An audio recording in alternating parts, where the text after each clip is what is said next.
नमस्कार दोस्तों, आज शाम मैं आपको कुछ असल प्रतिरोध की कविताएं सुना रही हूँ। जी, मैं आपको वरवर राव जी की कविताएं सुना रही हूँ। कविता का शीर्षक है कवि। कई एक सुनाऊंगी। पहली का शीर्षक है कवि और ये बेंजामिन मालेस की याद में है।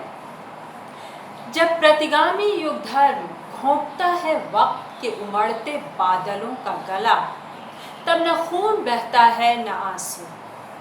वज्र बनकर गिरती है बिजली, उठता है वर्षा की बूंदों से तूफान, पूछती है माँ धरती अपने आंसू। जेल की सलाखों से बाहर आता है कवि का संदेश गीत बनकर। कब डरता है दुश्मन कवि से, कब डरता है दुश्मन कवि से, जब कवि के गीत अस्त्र बन जाते हैं, जब कैद कर लेता है कवि को, फांसी पर चढ़ाता है। फांसी के तख्ते की एक ओर होती है सरकार, दूसरी ओर अमरता। कवि जीता है अपने गीतों में और गीत जीता है जनता के हृदयों में। रचनाकाल 23 अक्टूबर 1985। अगली कविता का शीर्षक है एक हाथ और दूसरा हाथ।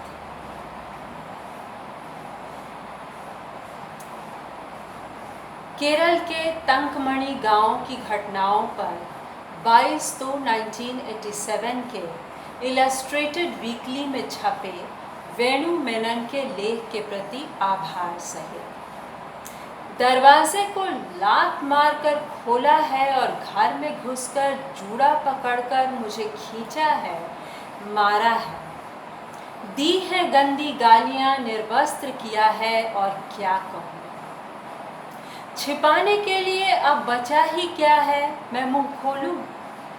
उसका अत्याचार शहद में डूबी मधुमक्खी की तरह हृदय को सालता जख्मी कर रहा है मुझे। अधिकार के बल से उसके मुंह में भरी शराब की गंध, मेरे चेहरे की घुटन, टूटी चूड़ियों का तल्ख एहसास, मेरे पेट के भीतर से खींचकर खून थूकने पर भी नहीं जाता। अगर मैं छिपाऊं यह सब, उसकी पाशविकता को छिपाने जैसा होगा। जो भी कहा जाए, यह संसार पवित्र करार दी गई भावना है। यह कोई संवेदना नहीं, न ही मानवाभिमान की चर्चा है। हृदय और स्वेच्छा पर किया गया दुराक्रमण है। सारी बातें कह डालने पर और रोने से हवा में बिखरने वाले पराग की तरह दिल का बोझ हल्का हो जाता है और नहीं कहने से समस्त शरीर को जला देती है वेदना। देखती हूँ मनुष्यों को, पति को, बच्चों को, आस पड़ोस में बसने वाले स्त्री पुरुषों को, जानती हूँ सभी को। यही मेरे मानवीय संबंधों का तत्व है। उस रात मेरी आंखों पर चमगादड़ की तरह झपटी खाकी अंधेरी जुगुप्सा को मनुष्य के आंसू भी नहीं धो सकते। शायद प्रतिकार में उबलता हुआ रक्त ही धोएगा इसे। यह सावित्री का अनुभव है, जरूरी नहीं एलियम्मा पतिहीन होने पर भी बेसहारा है, ऐसा नहीं है। आज यह केरल का तंकमणि गांव हो सकता है और समाचार पत्रों में अप्रकाशित गोदावरी की आदिवासियों की झोपड़ियों का झगड़ा हो सकता है। पल्लू पकड़कर जाती हुई, हाथ को काट लेने वाली शालिनी को देखकर यह कहने के लिए इकट्ठे हुए हैं हम कि नहीं करेंगे अब किसी से भी दुशासन रूपी अंधकार को खंडित करने की प्रार्थना। यह मिसम्मा की पुत्री शालिनी बन चुकी है हमारे लिए स्त्री साहस का प्रतीक।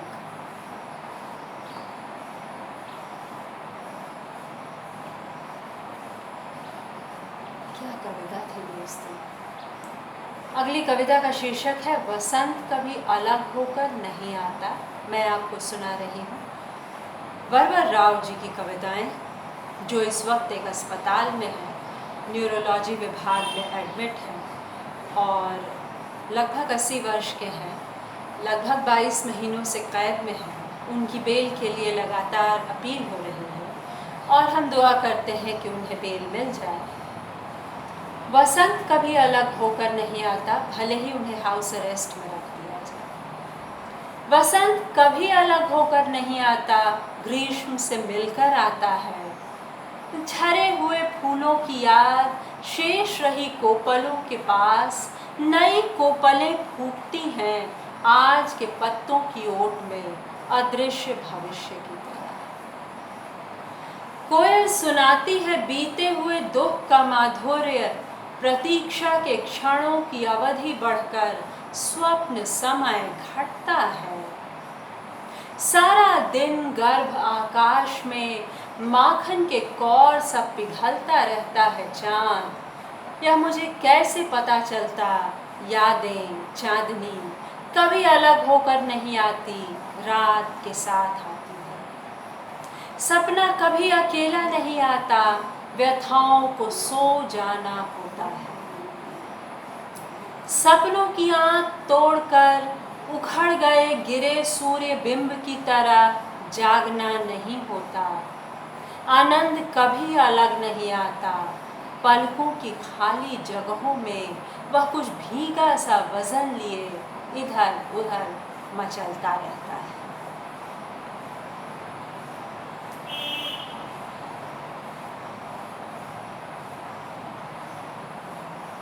अगली कविता का शीर्षक है मूल्य।